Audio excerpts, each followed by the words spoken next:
From the headquarters of Telesur English in Quito, Ecuador, this is From the South, and I am Soini Gray.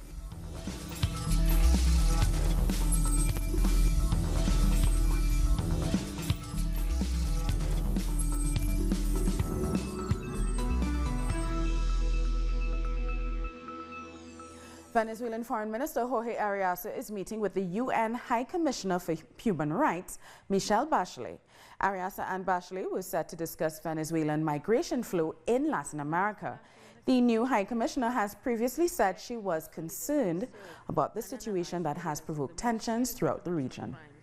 In order to expedite Bachelet has made a call for change in migration policies. The High Commissioner says building walls don't offer long-term solutions.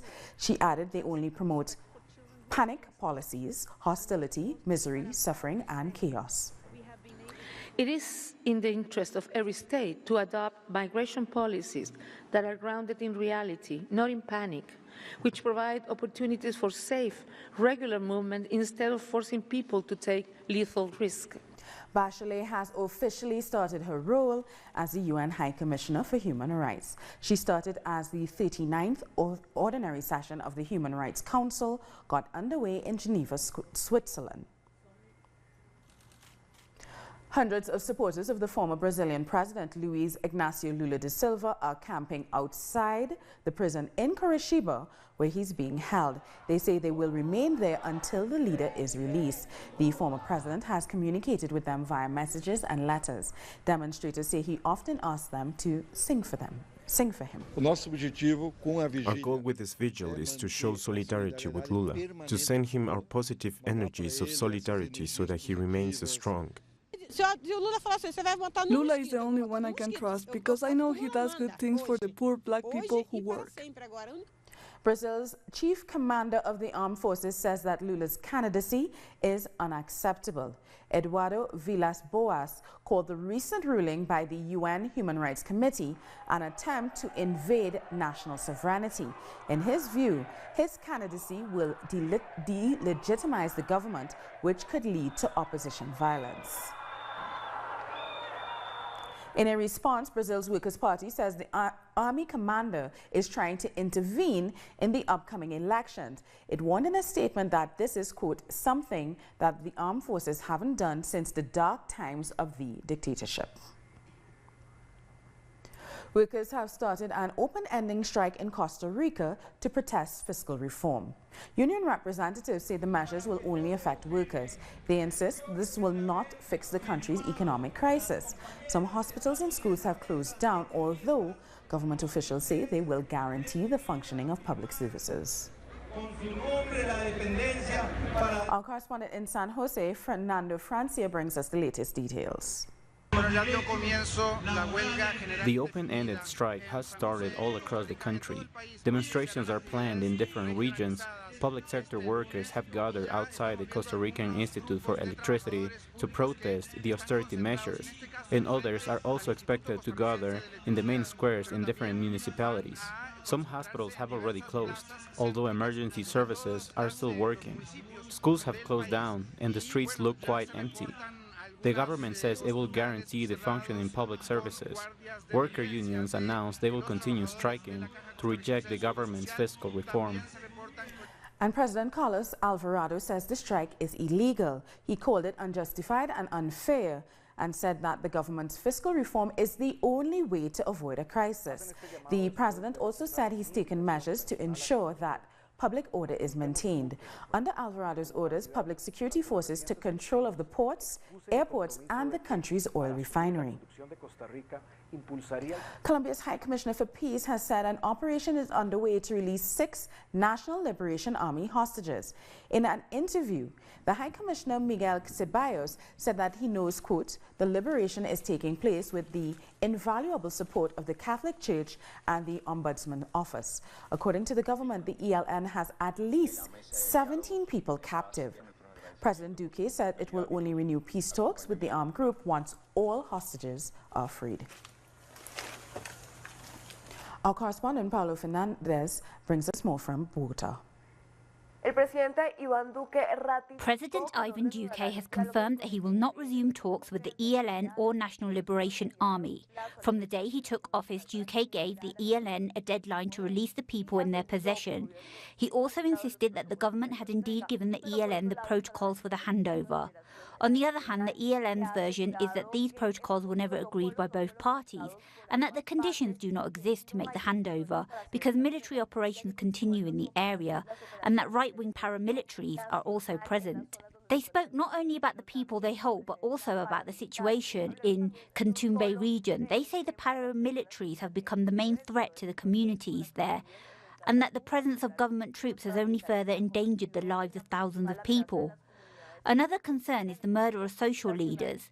160 leaders have been killed in 2018 and more than 364 have been murdered since the day the peace agreement was signed between the national government and the FARC on November 24, 2016. As a result, many calls have been made on the government, and now especially on the government Ivan Duque, to ensure the safety of social leaders. One of the most recent attacks was in the North Valley del Cauca, where Claudia Araujo, a local leader, suffered a second unsuccessful attack. She had already been the victim of another on August 26. Social movements lament that of 10 those who denounce these attacks have themselves been threatened. Many have to flee their regions, their villages or towns. Due to these threats, they are not receiving protection and many of them end up being killed as well. But then the official investigations go nowhere. That is why these movements are calling on the government of Ivan Duque first to continue with the implementation of the peace agreement signed with the FARC, where the issue of guarantees for social leaders and for the opposition is included, but also for them to move forward in the talks with the National Liberation Army. We'll take a short break now. Join us again in a minute.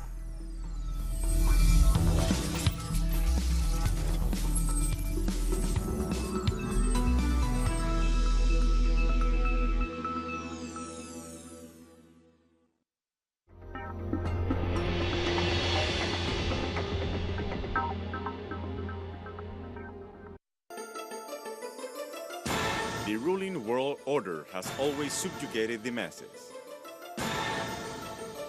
But who are the actors behind every move? What are their real interests? We analyze every move on Critical Move. Weekdays, only on Telesur.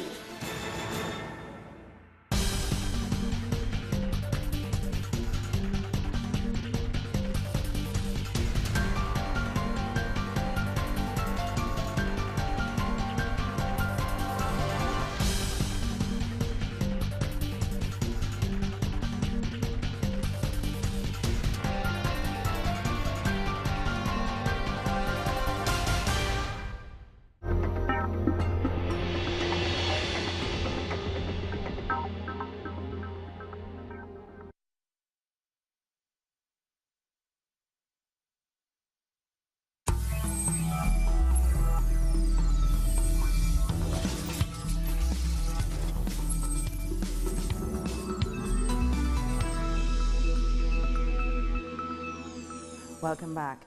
A memorial was held in Argentina to pay tribute to the victims of backstreet abortions. This comes 1 month after the Senate rejected the bill on its legalization. The group of women remembered 3 women who have died this month. They also remembered 19-year-old Ana Maria Acevedo, who was denied an abortion despite being raped. They say women like Ana Maria are the real victims of last month's vote. And Guatemala is currently discussing a bill that proposes jail sentences for women who suffer miscarriages. This has sparked controversy across Latin America, and the debate on the decriminalization of abortion continues. They say they are against legalizing abortion, standing in defense of the lives of mothers and the unborn fetus. In Latin America, victims of unsafe abortions account for 24% of all deaths related to pregnancy and childbirth.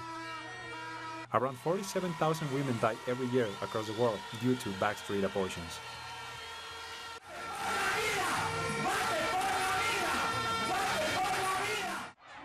the debate has taken to the streets. Anti-abortion groups are influenced by religion and conservative sectors.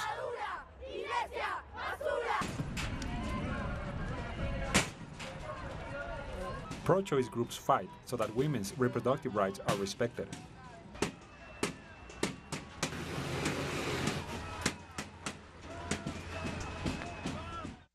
Honduras, El Salvador, and Nicaragua have completely banned abortion. Cuba and Uruguay, along with Mexico City, have the most progressive laws in the region. In other countries in Latin America, abortion is only allowed under certain circumstances. This disparity is reflected in the testimonies of women who have undergone abortions. I did it in my house, calmly, with my mother and a friend. It was 6 or 7 hours of watching movies and me going to the bathroom. Movies and going to the bathroom.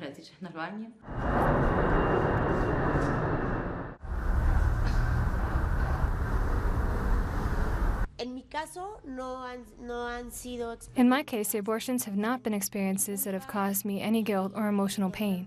On the contrary, they have been a relief. I have been sure of what I was doing. I'm thankful that I was able to do it safely.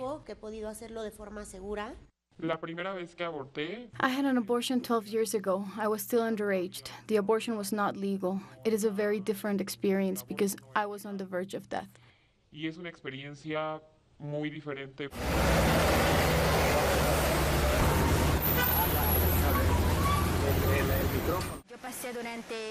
I spent 10 years and 7 months in prison.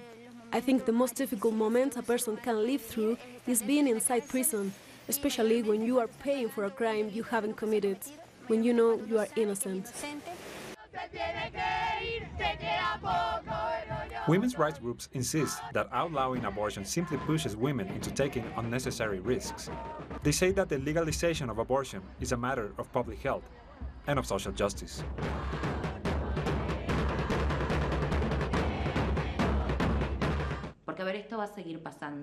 This will continue to happen. Abortion have happened for decades and will continue to exist. What must be done is the same as what happened here in Uruguay.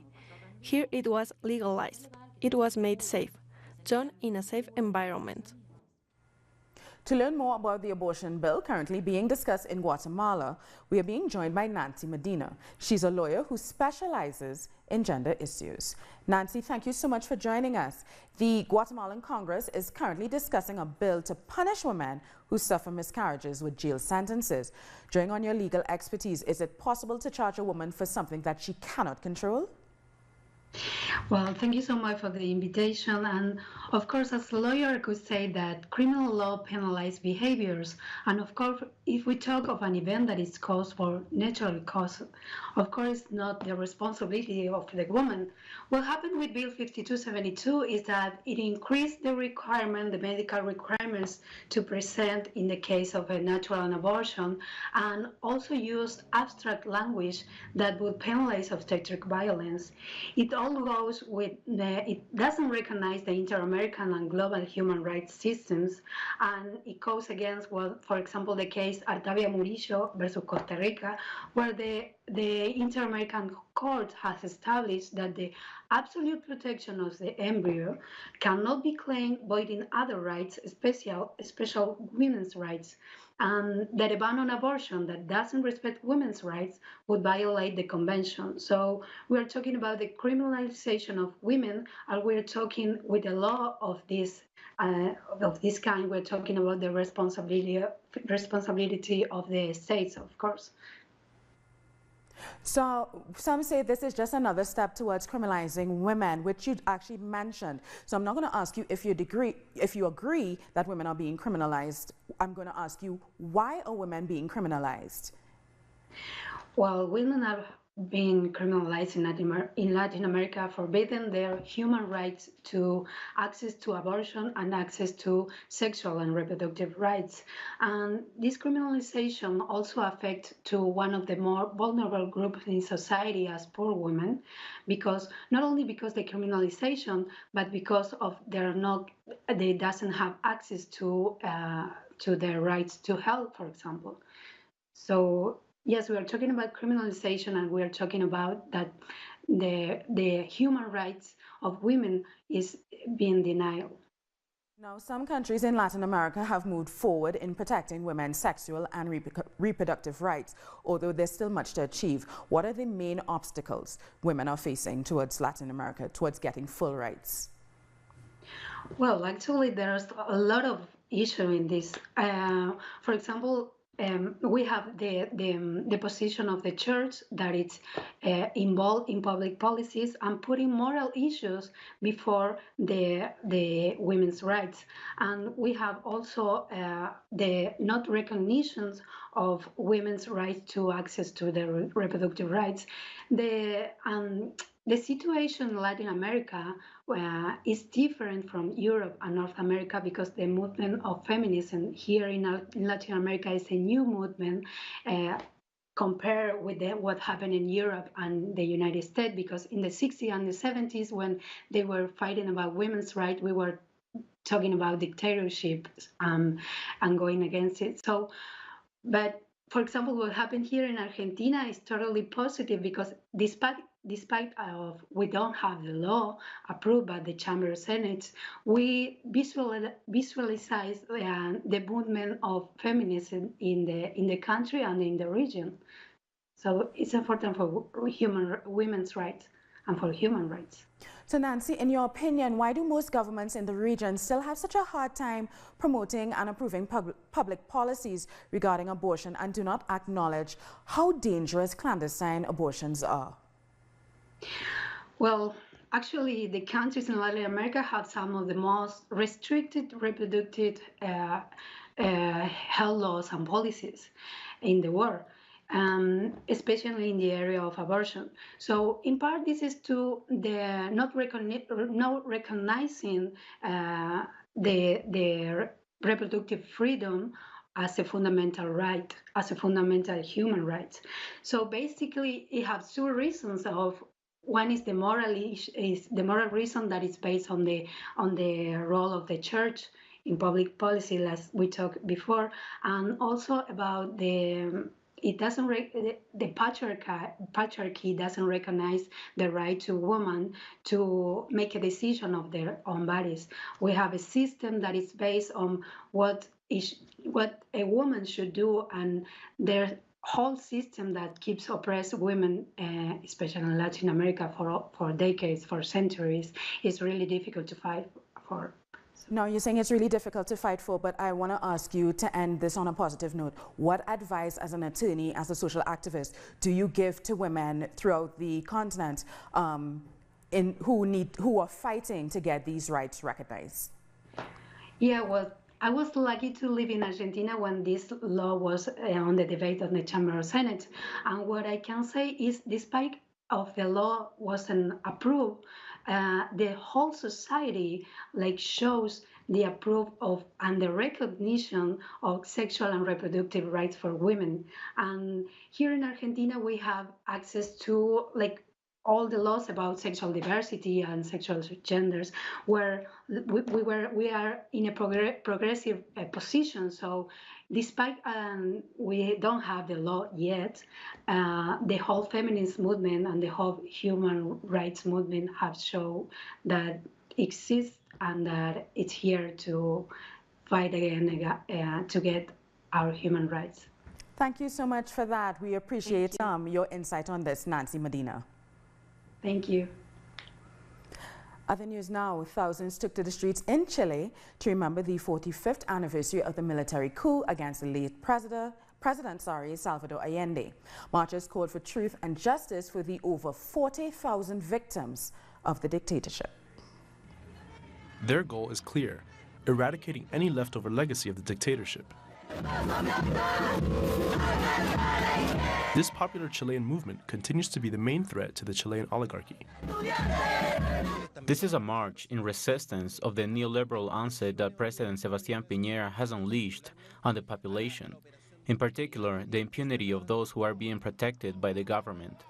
In less than 24 hours, the Supreme Court released on parole 7 criminals condemned for crimes against humanity. Al entregar la libertad, by freeing such heinous criminals, what the government is doing is creating impunity, something that is expressly prohibited by the law.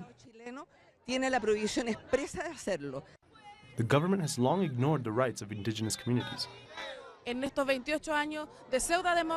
pseudo-democracy we have lived in for 28 years has meant a continuation of the dictatorship for the Mapuche people.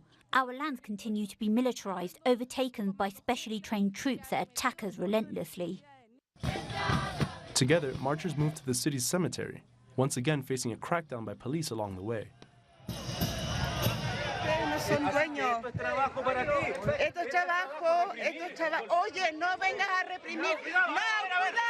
In front of the memorial for the victims of the dictatorship, the LGBTQ community made their presence known. Pinochet and his military thugs and the state of emergency of 1973, the new majority, along with the right wing, have only deepened the dictatorship's economic system. Which bodies are the most important on September 11? Whose memories? Where have we commemorated the hate crimes against all identities? Relatives of the so-called forgotten dead stand in front of a mural where thousands of names are etched to ensure that they're always remembered. Prime Minister of Trinidad and Tobago, Dr. Keith Rowley, has made an about-turn on his stance on marijuana use. New legislation could come by next year. In July, he said the decriminalization of marijuana was not a priority for his government. However, speaking at a meeting on Sunday, Dr. Rowley said arresting young men for smoking a single marijuana cigarette is inhumane. It's my responsibility, and in recent times I have met fathers who have jobs, who have lost their jobs because they smoked a marijuana cigarette and they're in jail. The children are unattended and unsupported. I am sure that was not the intention of the law. I'm sure it wasn't. But of course, it has to be managed. Because if it is that there are detrimental and deleterious effects, the same way with alcohol and cigarettes, I don't buy it for 1 minute that there aren't deleterious effects from marijuana smoking. But the management of the offense has created its own problem, and this country must now address it. Hundreds have protested in St. Lucia against what they say are the government's failed policies. Opposition leader Philip Pearsori organized a march to protest what he calls poor governance in the country. There's also been notices of strike action issued by the St. Lucia Electricity Services and workers of St. Jude Hospital. Caribbean countries are on alert as Hurricane Isaac approaches the area. The National Hurricane Center says Isaac is a small Category 1 hurricane that appears to be weakening, but it will be at hurricane strength when it reaches the Lesser Antilles before crossing the Eastern Caribbean Sea. In Barbados, Prime Minister Mia Mottley is holding meetings with emergency teams in preparation for the hurricane's arrival. We need to be conscious that you might have some renegade gusts associated with Isaac. I'm told that Helen at the moment does not look as though it will come near us, and suffice it to say that Barbadians should stay tuned to their radios, the television and social media over the course of the next 3 days, because we've seen what hurricanes have done to our brothers and sisters in the region. We have been lucky. Since Hurricane Janet, we've not had any major damage, and we don't want to, but we cannot take it for granted. Meanwhile, Florence has just been upgraded to a Category 4 hurricane over the Atlantic. It could make landfall along the east coast of the United States on Thursday. Warnings have already gone out about life-threatening storm surges beginning on Tuesday. Ballet has taken to the streets in Mexico City. Classical dancers perform classical ballet at crosswalks in time before the red light changes. Performances will continue during this month. This initiative is aimed at promoting art and culture among citizens.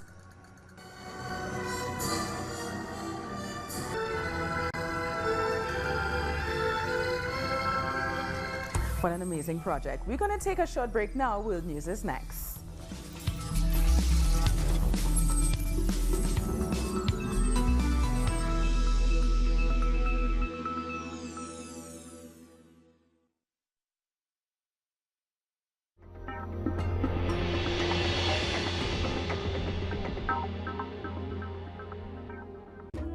an occasion to enjoy the cultural diversity that defines our South American essence. Come along and find out the story behind these personalities, traditions, and artistic expressions that unite us as a whole. Real Lives. Saturdays, only on Telesur.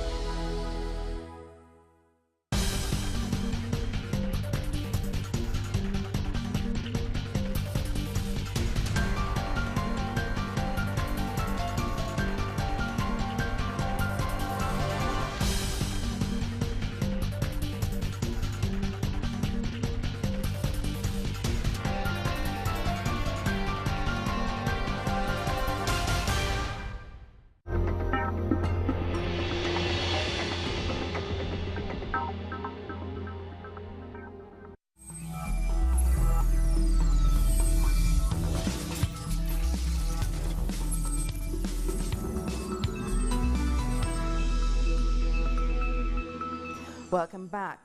Zimbabwe's new president has sworn in his new government. President Emerson Mnangagwa has named a prominent economist as his finance minister to revive the economy. It's Mnangagwa's first cabinet since the disputed election. The ceremony took place in Harare. At least 6 people have been killed in a car explosion at a government office in Mogadishu, Somalia. A car carrying explosives was stopped by security trying to enter the building when it detonated.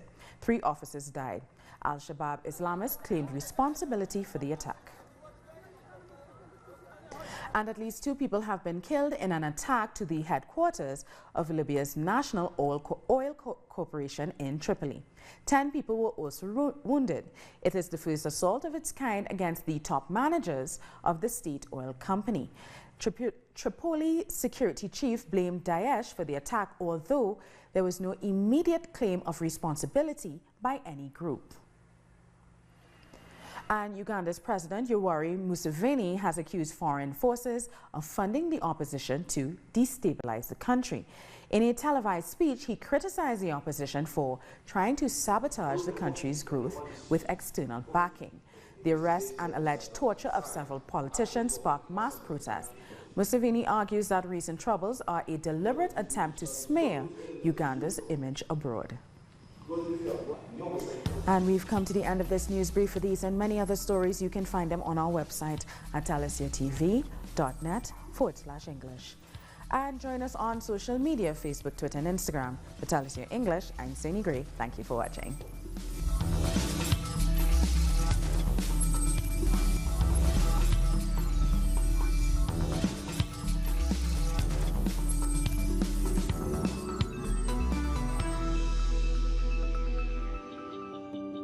Enjoy our programming from Monday to Friday, where you'll find the best information on